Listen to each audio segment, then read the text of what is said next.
जैसा कि मैम ने कहा कि परेशानियां बहुत होती हैं और मुश्किलें भी बहुत आती हैं, बट उनका परेशानियों का सामना कैसे करना है वो शायद जो फिजिकल क्लियर कर रहे हैं उनको पता होगा, जिन्होंने कर लिया है उनको अच्छे से पता होगा।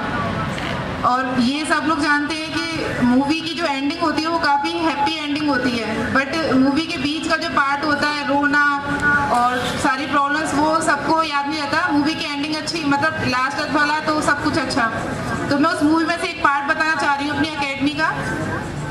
मैं लास्ट के 15 दिनों में यहाँ आई थी, तो मुझे बिलीव नहीं था कि मैं कर लूँगी या नहीं कर लूँगी। यहाँ फर्स्ट आकर के एकेडमी में रही, देखा मैंने कि सर बोलते यहाँ रहना पड़ेगा, और मैं स्टार्टिंग से ही बाहर रह रही हूँ, तो मैं कभी किसी भी दूसरी गर्ल्स के साथ रह नहीं पाई हूँ। तो मैं यहाँ नहीं रही, यहाँ रहने के बाद मैं अपनी बुआ जी के यहाँ रही हूँ। फिर मैं सुबह अर्ली मॉर्निंग आती थी और उस 5 बजे एकेडमी स्टार्ट हो जाती थी रनिंग हमारी। एक दिन मैं लेट हो गई, सेकेंड डे 5 मिनट लेट हुई थी, तो उसमें क्या हुआ, मैंने सर का बहुत, जो सर ने बोला ना, क्रोध भी आता होगा। तो उस दिन मुझे फर्स्ट टाइम सर पर थोड़ा सा ऐसे हुआ कि ये सर मतलब क्या कर रहे हैं। 5 मिनट लेट होने की वजह से सर ने मुझे ग्राउंड के बीच में खड़ा कर दिया और मुझे बोलते हैं कि आज आपकी कोई भी एक्टिविटी नहीं होगी और आप वहीं खड़े रहेंगे। तो 5-10 मिनट तक तो मैं रनिंग देखती रही, ठीक है, मुझे लगा शायद सर बोल देंगे अभी कुछ टाइम बाद में कि आप कर लो, बट उन्होंने क्या किया कि सारी एक्सरसाइज स्टार्ट हो गई, मुझे कुछ नहीं बोला। 20 मिनट होने के बाद मेरी आंखों से आंसू निकलने लग गए लिटरली। मैं ये सोच रही कि मेरे पास 15 दिन है, सर को थोड़ा भी तरस नहीं आ रहा कि इस लड़की के पास टाइम नहीं है और ये मुझे इस तरीके से खड़ा कर दिया है। तो मन में ऐसे भी गलत आया कि क्या मैंने गलत ज्वाइन तो नहीं कर लिया। मैंने सोच लिया था कि मैं चली जाऊँगी, मैं वापस नहीं आऊँगी अभी। फिर लास्ट में रोते रोते सर को ही पता चल गया कि लड़की रो रही है, तो मैं सर को ये बोला, सर आपको पता है मेरे सामने प्रॉब्लम्स कितनी हैं, मैं घर से बड़ी मुश्किल से आई हूँ, 15 दिन का मेरे पास टाइम है और आप मुझे ऐसे खड़ा कर दिया। तो सर ने बोला, आज जो मैं तुम्हें खड़ा किया है ना, और तुम ये 15 दिन के अंदर जो रिजल्ट पहले नहीं दे पाती अब वो तुम दोगी। तो मैंने भी उस दिन सोच लिया था कि मैं अकेडमी में निकलूँगी यहाँ से तो मैं फिजिकल क्लियर करके ही निकलूँगी। बाय गॉड ग्रेस मेरे मार्क्स तो अच्छे थे, बट मेरा फिजिकल जो था वो बिल्कुल भी अच्छा नहीं था। पिछले 8 सालों से मैं योगा टीचर हूँ, योगा भी करा रही हूँ और करती भी हूँ।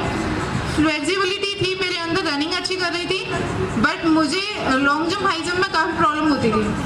3-4 दिन हुए तो मुझे ऐसा लग रहा कि शायद से नहीं हो पाएगा। मैंने 4 बजे आना स्टार्ट कर दिया, इवनिंग का टाइमिंग था 5 बजे, मैं 4 बजे आना स्टार्ट कर दिया।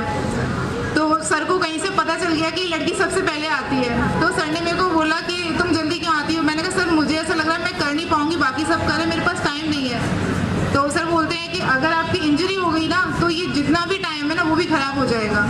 ये बात भी मुझे उस दिन समझ में आई कि आप अपने आप में ओवर स्मार्ट ना बने और बिना किसी गाइडेंस की भी प्रैक्टिस ना करें, क्योंकि ये बात फिजिकल की है कि लास्ट के 5-6 दिन में आपकी अगर इंजरी हो जाती है तो जितना आपने टाइम दिया है वो भी खराब होने वाला है। तो बस ये एक छोटा सा पार्ट है। प्रॉब्लम्स काफ़ी थी मेरे, इससे पहले 3 एग्जाम थे जो कि मेरी वेटिंग लिस्ट में अभी पड़े हुए हैं, तो नर्वसनेस तो क्या बोलूँ मैं, डिप्रेशन भी काफ़ी था, बट फाइनल अब जो सिलेक्शन हुआ है तो इसके बाद में मैंने 2 एग्जाम और क्लियर कर लिए मेरे, SSC का भी हो गया और UPSI का भी वेटिंग कर रही हूँ।